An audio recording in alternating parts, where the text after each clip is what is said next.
as Muslims, we do not take a country or a people as a role model because they are fallible. They make mistakes.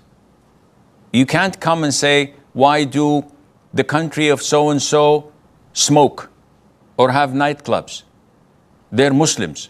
Why do their women don't cover? Who cares? They're not messengers of Allah.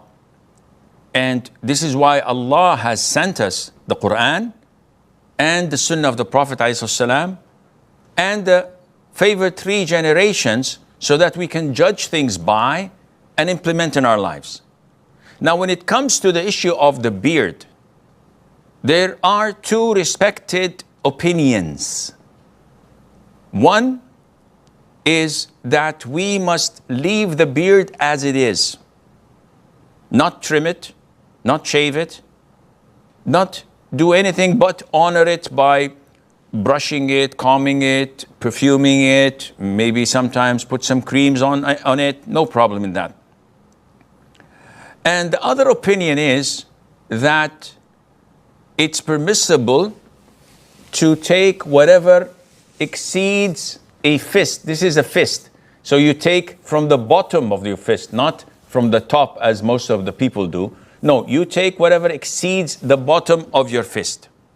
And this was reported by Abdullah ibn Umar, Abu Hurairah, and others. But the vast majority of companions did not touch it or trim it. The vast majority of scholars say that it has to be kept according to the hadith of the Prophet ﷺ, where he instructed us not to grow it. Some people put medication that would enhance their beard growth. And this is not required. Allah did not say to you, grow it. Allah said to you, leave it. Honor it. Let it go. أطلقوا, أسبلوا, أرخوا, أعفوا. All of these just to let your beard go. So this is the most authentic opinion.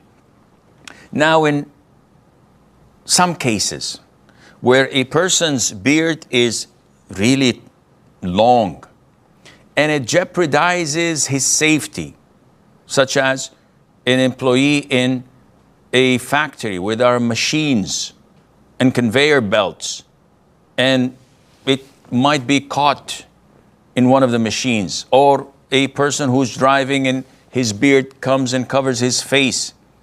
Or sometimes, as I've seen this with some brothers, when he eats, it's too long that it comes within the food and he eats his own hair. It might be funny, but it's irritating.